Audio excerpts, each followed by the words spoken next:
ओम शांति। आज बाबा ने कहा, मीठे बच्चे, सदा ये स्मृति रहे कि हमारा ये अंतिम 84वां जन्म है। अब वापस घर जाना है। कि हमारा ये अंतिम 84वां जन्म है।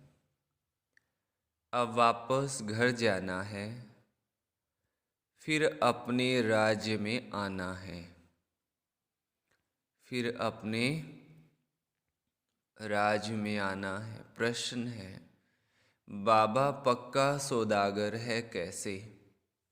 बाबा पक्का सौदागर है कैसे? उत्तर है,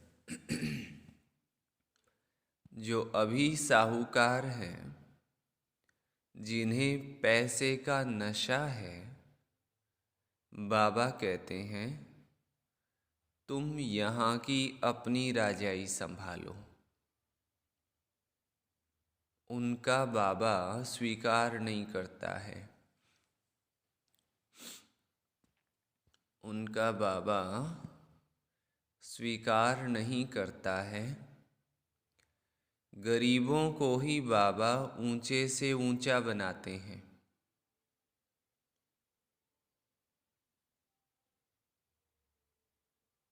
गरीबों को ही बाबा ऊंचे से ऊंचा बनाते हैं। गरीबों की पाई पाई सफल कर उन्हें साहूकार बना देते हैं। गरीबों की पाई पाई सफल कर उन्हें साहूकार बना देते हैं। इसलिए बाबा को पक्का सौदागर कहा जाता है। इसलिए बाबा को पक्का सौदागर कहा जाता है। दूसरा प्रश्न है मुरली से, बच्चों में कौन सी सुस्ती बिल्कुल नहीं चाहिए? बच्चों में कौन सी सुस्ती बिल्कुल नहीं होनी चाहिए? उत्तर है, कई बच्चे मुरली सुनने व पढ़ने में सुस्ती करते हैं। आलस करते हैं मुरली सुनने में भी, पढ़ने में भी। मुरली मिस कर देते हैं। मुरली मिस कर देते हैं। बाबा कहते हैं, बच्चे इसमें सुस्त मत बनो। तुम्हें एक भी मुरली मिस नहीं करनी है। तुम्हें एक भी मुरली मिस नहीं करनी है। ओम शांति। बच्चों से बेहद का बाबा पूछते हैं, और जो भी गुरु गोसाई आदि हैं, वो अपने फॉलोअर्स को बच्चे नहीं कहेंगे। आजकल तो अच्छे अच्छे जवान विद्वान भी भाषण करते हैं। व बुजुर्ग माताएं अथवा पुरुष हैं, उनमें हिम्मत ही नहीं आएगी जो कहे कि हे बच्चों। ये अक्षर वो कह सकते हैं जो ग्रस्त व्यवहार में हो। बच्चा अक्षर फैमिली का है। बाबा कह सकते हैं। वो सन्यासी आदि तो फैमिली के नहीं हैं। वो है निवृत्ति मार्ग वाले। तो ग्रस्त व्यवहार के ख्यालात बुद्धि में नहीं आते हैं। ये तो मात पिता है तो जरूर बच्चे बच्चे कहेंगे। तुम भी समझते हो, बेहद का बाबा हम बच्चों को बैठ समझाते हैं। पूछते हैं, बच्चों तुम्हारा घर कौन सा है? तो परम धाम। परम धाम से कोई समझेंगे नहीं, कहना चाहिए शांति धाम, निर्वाण धाम। तुमको याद करना है अपने घर को, जानते हो बाबा आया हुआ है, हमको श्रृंगार कर घर ले जाएंगे, फिर हम सुख धाम में आएंगे। अभी तो ये है दुख धाम, इनका तुमको संन्यास करना है। ये बेहद का संन्यास सिवाय परमपिता परमात्मा के और कोई सिखला नहीं सकता। वो तो हद का अर्थात घर बार का संन्यास करते हैं। ये तो मात पिता है ना, मात पिता घर बार कैसे छुड़ाएंगे? उनका तो धर्म ही है निवृत्ति मार्ग का। जैसे और धर्म है, आर्य समाजी, राधा स्वामी। अभी राधा का स्वामी कौन है ये कोई भी नहीं जानते हैं। वास्तव में राधे कृष्ण तो राजकुमार राजकुमारी हैं, आपस में दोनों सखा सखी ठहरे। उनको राधा का स्वामी नहीं कहेंगे। जब राधा का स्वामी बनता है फिर नाम बदलकर लक्ष्मी नारायण नाम पड़ेगा। श्री नारायण स्वामी है। हाँ, जब तक शादी नहीं की है तब तक स्वामी नहीं कहेंगे। ये समझने की बातें हैं। बाबा ने बच्चों से पूछा, अपना शांति धाम सुख धाम याद है? ये रावणपुरी दुख धाम है, पुरी रहने की होती है। रावणपुरी में राम सीता है नहीं। यूं तो तुम सब सीताएं हो और बाबा कहते मैं हूँ राम। मुझे तुम सीताओं को रावण की जेल से छुड़ाना है, जो सारी दुनिया समुद्र के बीच है। उन पर रावण का राज है। राम राज्य तो सतयुग में था।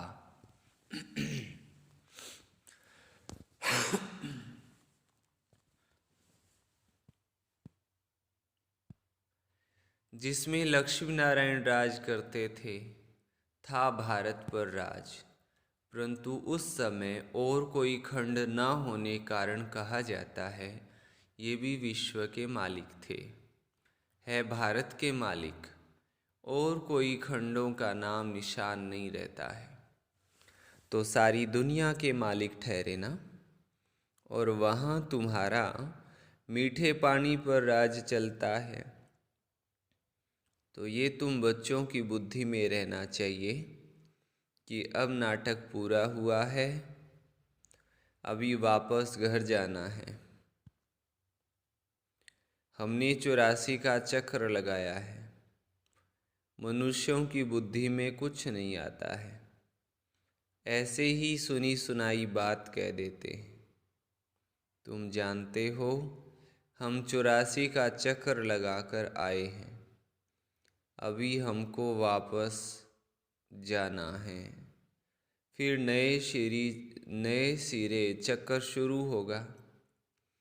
पुरानी दुनिया कलयुग से नए सिर शुरू नहीं हो सकता, परंतु नया चक्र सतयुग से शुरू होगा। ये सब बातें तुम बच्चों को ही समझाई जाती है, परंतु कितनी बातें बच्चे भूल जाते हैं। धारणा न होने कारण फिर वो खुशी का पारा नहीं चढ़ सकता है। हमारा ये 84वां जन्म है, फिर हम अपने घर जाएंगे।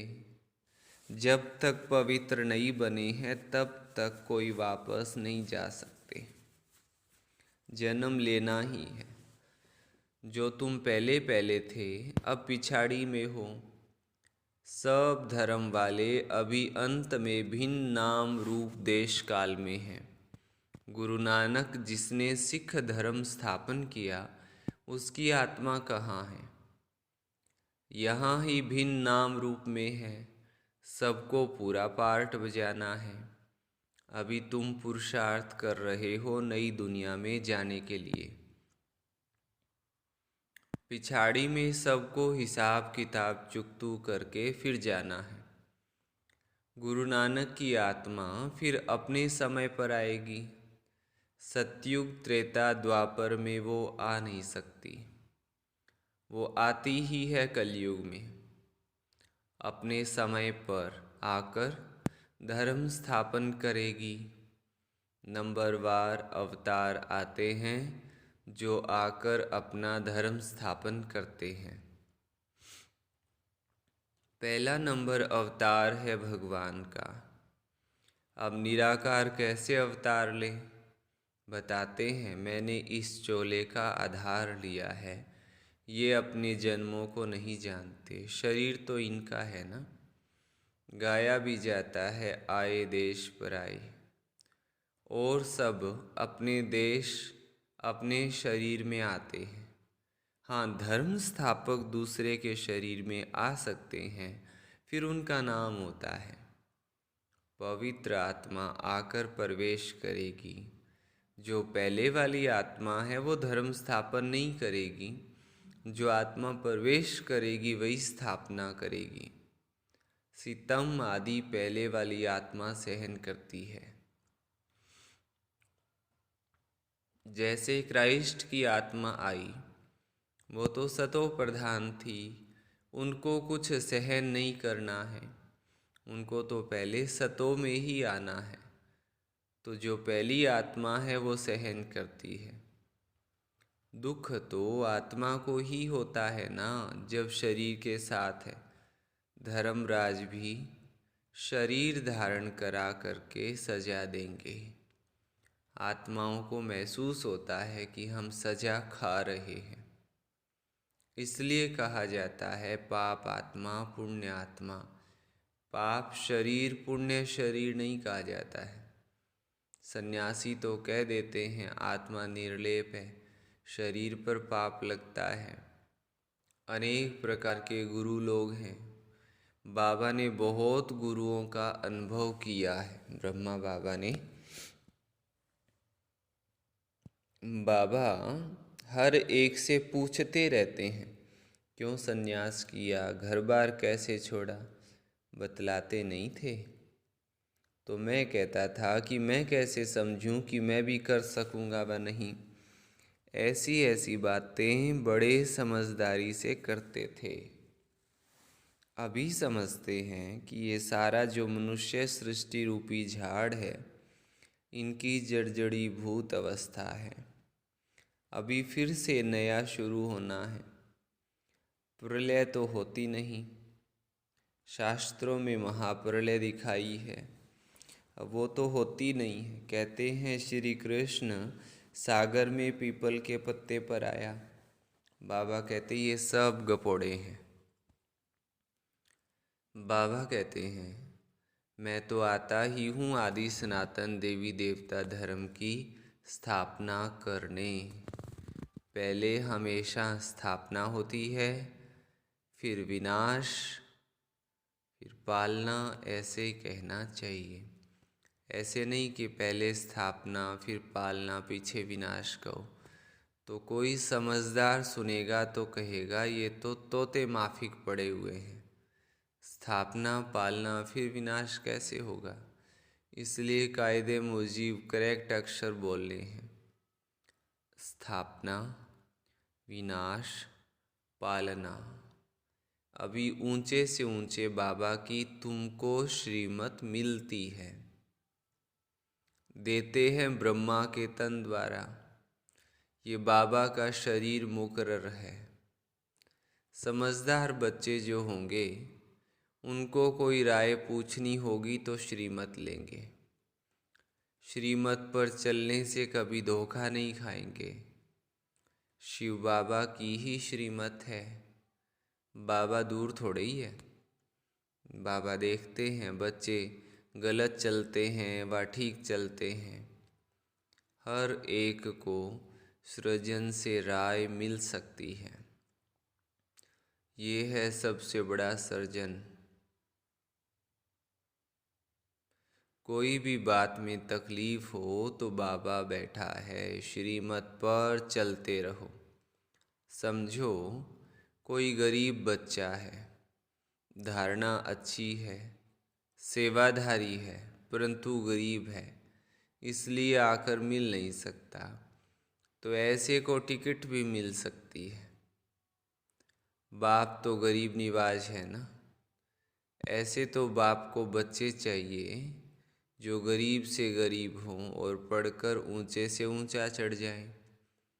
आजकल तो सब गरीब हैं। 10-20 लाख तो कुछ भी नहीं है। 10-20 करोड़ हो तो साहूकार कहा जाए। बाबा ने समझाया है, पदम पति ये वर्षा ले नहीं सकेंगे, वो अर्पण हो नहीं सकते, ना बाबा ही उनको अलाउ करेंगे। गरीबों की पाई पाई सफल होती है। ऐसी क्या पड़ी है, ये भी पक्का सौदागर है, इसलिए साहूकार आते ही नहीं है। बाबा कहते हैं, तुम अपनी राजाई संभालो। अभी तुम बच्चे जानते हो। बाबा आकर सब वेदों शास्त्रों का सार समझाते हैं। ये भी बाबा ने समझाया है, विष्णु को ब्रह्मा बनने में 5000 वर्ष लगते हैं और ब्रह्मा से विष्णु को निकलने में 1 सेकंड। और कोई ये बातें समझ ना सके। बाबा कितना अच्छा हिसाब समझाते हैं। विष्णु की नाभि कमल से 84 जन्मों बाद अभी ब्रह्मा निकला है। अभी ब्रह्मा सरस्वती, सो फिर लक्ष्मी नारायण बन जाते हैं।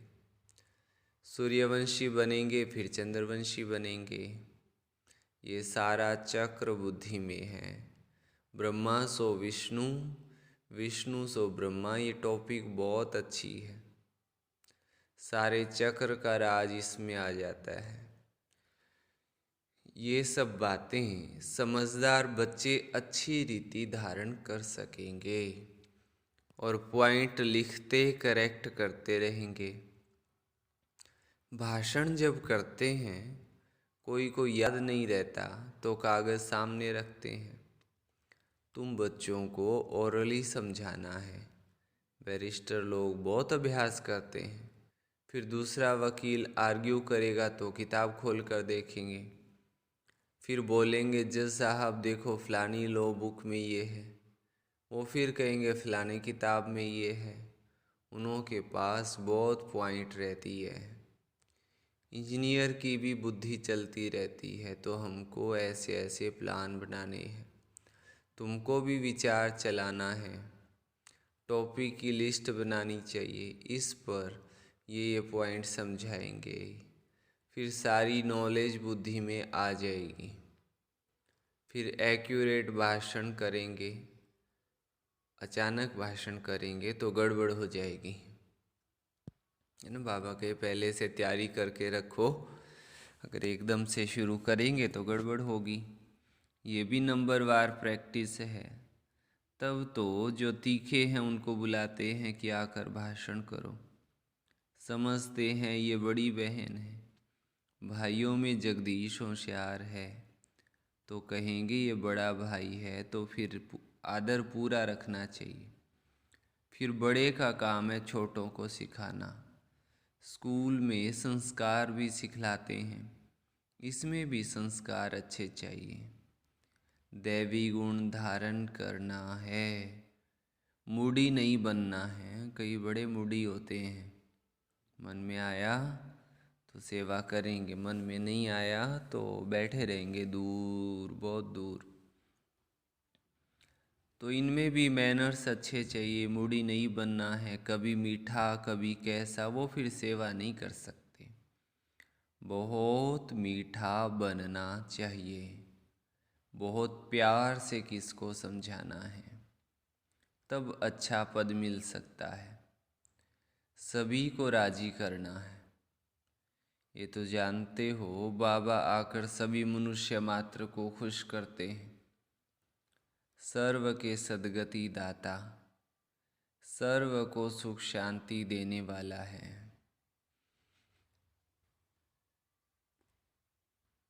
प्रेम का सागर, सुख का सागर है। तुम्हारा बाबा है तो बाबा जैसा मीठा बनना पड़े। तुम कलब कलब बाबा का शो निकालते हो। शिव शक्ति पांडव सेना तुम स्वर्ग की स्थापना करते हो। टाइम लगता है। जब तक आसुरी गुण बदल दैवी गुण बन जाए। आत्मा पर जो जंग चढ़ी हुई है वो कैसे निकलेगी? योग बल से। जितना बाबा की याद में रहेंगे उतना कट उतरेगी। बच्चों को मुरली एक भी मिस नहीं करनी चाहिए। बहुत बच्चे सुस्त हैं जो कभी मुरली भी नहीं पढ़ते हैं। मुरली में बहुत अच्छी अच्छी पॉइंट्स निकलती है, तो कभी भी मुरली मिस नहीं होनी चाहिए। परंतु बाबा जानते हैं अच्छे अच्छे बीके भी मुरली की परवाह नहीं करते हैं। समझते हैं हम होशियार हैं। अच्छा, मीठे मीठे सिकिलते बच्चों प्रति माता पिता बाप दादा का याद प्यार और गुड मॉर्निंग। रूहानी बाप की रूहानी बच्चों को नमस्ते। हम रूहानी बच्चों की रूहानी माता पिता बाप दादा को याद प्यार गुड मॉर्निंग और नमस्ते। फर्स्ट पॉइंट है सभी को राजी करना है। सभी को राजी करना है। मूडी दिमाग वाला नहीं बनना है। मूडी दिमाग वाला नहीं बनना है। बहुत बहुत मीठा बनना है। क्या बनना है?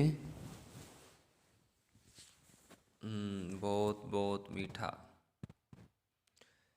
अच्छे संस्कार सीखने और सिखलाने हैं। ऐसा नहीं जो भी मन में आया मुख में आया बोल दिया। दूसरी बात है हर कदम पर सुप्रीम सर्जन से राय लेनी है। श्रीमत पर चलते रहना है। समझदार बन हर पॉइंट स्वयं में धारण करनी है। वरदान दिया बाबा ने। त्रिकालदर्शी स्थिति में रहे। ड्रामा के हर समय के पार्ट को देखने वाले मास्टर नॉलेजफुल भव। त्रिकालदर्शी स्थिति में स्थित रहकर देखो कि हम क्या थे, क्या हैं और क्या बने, क्या होंगे। इस ड्रामा में हमारा विशेष पार्ट नूंदा हुआ है। इतना स्पष्ट अनुभव हो कि कल हम देवता थे और फिर कल बनने वाले हैं। हमें तीनों कालों की नॉलेज मिल गई। जैसे कोई भी देश में जब ऊंची जगह पर खड़े होकर सारे शहर को देखते हैं तो मज़ा आता है। ऐसे संगम युग टॉप पॉइंट सबसे ऊंची जगह है। इस पर खड़े होकर नॉलेजफुल बन हर पार्ट को देखो तो बहुत मज़ा आएगा। स्लोगन है जो सदा योग युक्त हैं उन्हें सर्व का सहयोग स्वतः प्राप्त होता है। जो सदा योग युक्त हैं उन्हें सबका सहयोग स्वतः प्राप्त होता है। ओम शांति।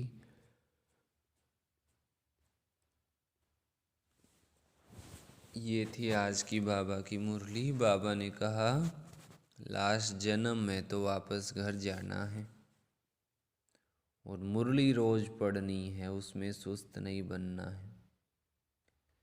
एक बाबा ने कहा बहुत मीठा बनना है, मूडी दिमाग वाला नहीं बनना है।